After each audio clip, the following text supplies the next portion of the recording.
सीवान के विकास पर ध्यान नहीं दिया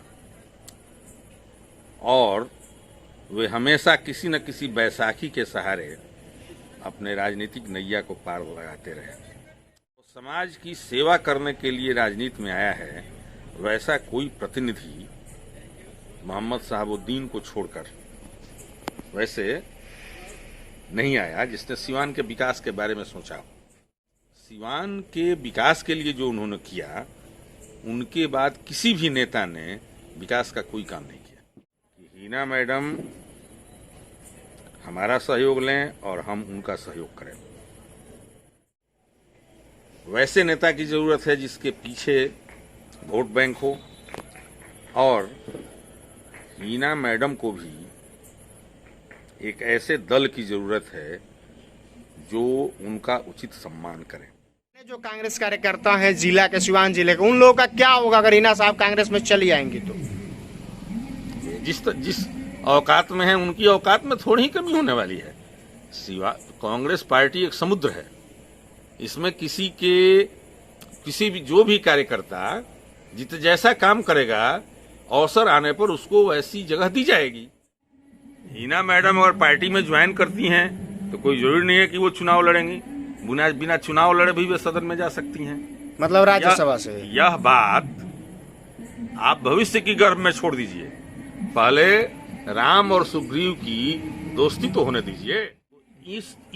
इन जातियों से आने वाले लोगों को राष्ट्रीय दल की ही राजनीति करनी चाहिए अगर उन्हें जीवन में कुछ करना है।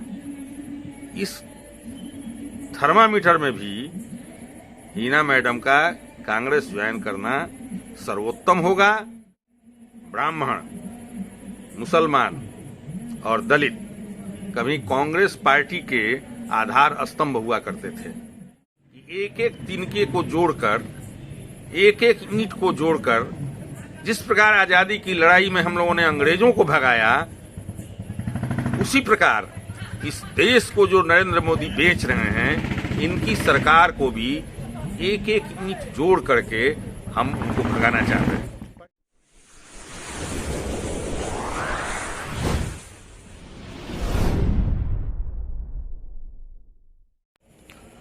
देखिए, हमारे साथ कांग्रेस जिला कमेटी के जिला अध्यक्ष डॉक्टर विधु शेखर पांडे हैं।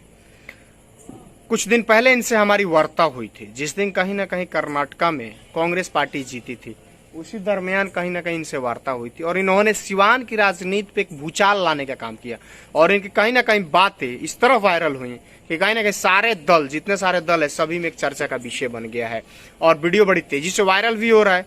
अब जानेंगे कि क्या वाकई में कांग्रेस पार्टी हिना साहब को अपने दल में शामिल कर रही है या फिर ये बातें ऐसे ही अफवाहें हैं। सबसे पहले स्वागत है अध्यक्ष जी।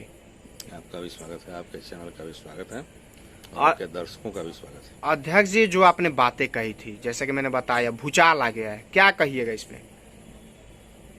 देखिए, जितने भी सिवान में राजनीतिक दल हैं या उसके जो नेता हैं जो चुनावी राजनीति में भाग लेते हैं, अगर मैं स्पष्ट कहूं तो किसी ने भी सिवान के विकास पर ध्यान नहीं दिया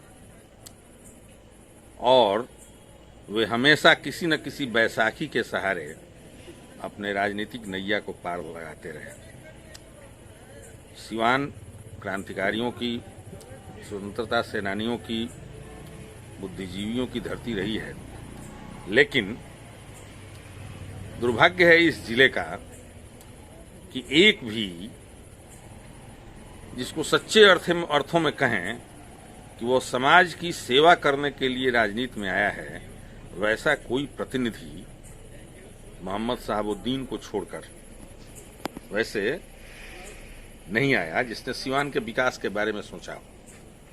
मैं व्यक्तिगत रूप से मोहम्मद शहाबुद्दीन के सभी बातों का समर्थक नहीं हूं, लेकिन सिवान के विकास के लिए जो उन्होंने किया, उनके बाद किसी भी नेता ने विकास का कोई काम नहीं किया। किसी नेता ने विकास नहीं किया, लेकिन अभी हम बात करेंगे वो तो पूर्व की बातें हैं और कहीं ना कहीं विकास पुरुष के नाम से सिवान में कहीं ना कहीं संबोधन किया जा रहा है डॉक्टर मोहम्मद शहाबुद्दीन को। बात करेंगे 2024 महज अब कुछ 10 महीने रह चुके हैं और चुनाव की जो रणनीति है और जिस प्रकार से चुनावी मैदान तैयार हो रहा है, इस पे आपने जो कहा था, क्या वाकई में कांग्रेस पार्टी अब हिना साहब को अपने दल में ले रही है और लोकसभा का 24 में चुनाव लड़ाएगी?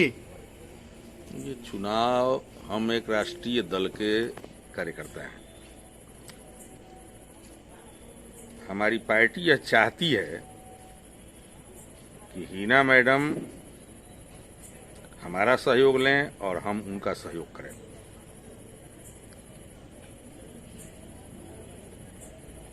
आपने रामचरितमानस में, रामायण में आपने देखा होगा कि सुग्रीव से भगवान राम ने दोस्ती की। दोनों एक ही दुख के दुखी थे और मित्रता के बंधन में बंधते ही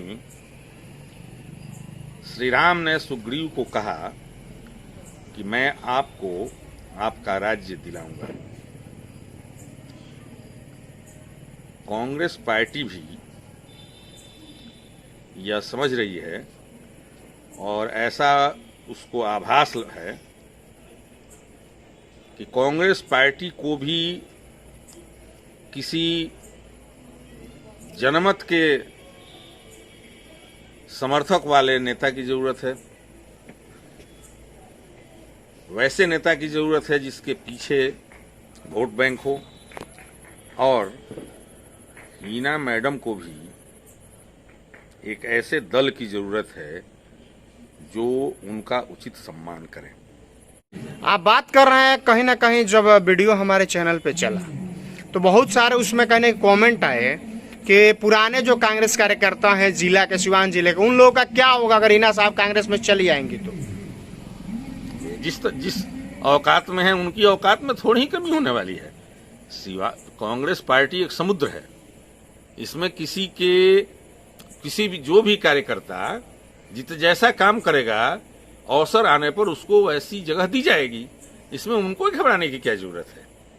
घबराने की जरूरत नहीं है, बिल्कुल नहीं। 24 चुनाव नजदीक है और कहीं ना कहीं रणनीतियां बन रही हैं। बहुत सारे दल अब हिना साहब से कहीं ना कहीं संपर्क कर रहे हैं अपने पार्टी में शामिल करने के लिए। उसी तर्ज पे कहीं ना कहीं कांग्रेस पार्टी भी काम कर रही है। आपके अनुसार अगर इस तरह से रहा तो 24 में अगर चुनाव लड़ती हैं, महागठबंधन अगर लड़ता है, तो क्या स्थानीय यानी कि वर्तमान में जो सिटिंग कैंडिडेट और सिटिंग जो एमपी है उनका टिकट का क्या होगा? देखिए, किसका टिकट क्या होगा, टिकट किसी की बपौती नहीं है। मंत्री का टिकट कट जाता है, उसको दूसरा काम दे दिया जाता है। हिना मैडम अगर पार्टी में ज्वाइन करती हैं तो कोई जरूरी नहीं है कि वो चुनाव लड़ेंगी। बिना चुनाव लड़े भी वे सदन में जा सकती हैं। मतलब राज्यसभा से? यह बात आप भविष्य की गर्भ में छोड़ दीजिए, पहले राम और सुग्रीव की दोस्ती तो होने दीजिए। अच्छा, दोस्ती मेन मूल है, मेन मूल दोस्ती ही है। बिल्कुल। अच्छा, लास्ट सवाल हमारा रहेगा, चुनावी रणनीति है और बहुत सारे कहीं ना कहीं जब आपने ये बयान दिया उस समय, फिर ये वीडियो चलेगा, बहुत सारे कमेंट आएंगे, बहुत सारे कहीं ना कहीं माइनॉरिटी डिपार्टमेंट के बहुत सारे लोगों का कमेंट हमने देखा, बोल रहे हैं कि बहुत कहीं ना कहीं स्वागत योग्य कदम है कि हिना साहब राजद छोड़ करके, अब राजद में मुसलमानों का कोई कद नहीं है तो राजद छोड़ के अब कांग्रेस में आ जाए, और मुसलमानों का अगर कद कहीं है तो कांग्रेस में ही अब होने वाला है। कितनी सत्यता है? देखिए, मुसलमान, ब्राह्मण, दलित, राजपूत और अनुसूचित जाति के लोग पूरे देश में हैं, तो इन जातियों से आने वाले लोगों को राष्ट्रीय दल की ही राजनीति करनी चाहिए अगर उन्हें जीवन में कुछ करना है। इस थर्मामीटर में भी हिना मैडम का कांग्रेस ज्वाइन करना सर्वोत्तम होगा, और मुसलमान भाइयों को, हरिजन भाइयों को, अनुसूचित जाति के भाइयों को जो कुछ भी प्राप्त हुआ है वह कांग्रेस ने दिया है। ब्राह्मण, मुसलमान और दलित कभी कांग्रेस पार्टी के आधार स्तंभ हुआ करते थे। कहीं किसी न किसी प्रकार से गलती किसकी रही हो, गलती दोनों तरफ की है। जब से इन लोगों ने कांग्रेस को छोड़ा तब से ये भी कहीं के नहीं रहे। कांग्रेस पार्टी राष्ट्रीय स्तर पर सर्वधर्म संभाव की सरकार, सर्वधर्म संभाव की पार्टी है और हम चाहते हैं कि एक एक तिनके को जोड़कर, एक एक ईंट को जोड़कर, जिस प्रकार आजादी की लड़ाई में हम लोगों ने अंग्रेजों को भगाया, उसी प्रकार इस देश को जो नरेंद्र मोदी बेच रहे हैं, इनकी सरकार को भी एक एक ईंट जोड़ करके हम उनको भगाना चाहते हैं। परिचय दे दीजिए। मैं डॉक्टर विदु शेखर पांडे, अध्यक्ष जिला कांग्रेस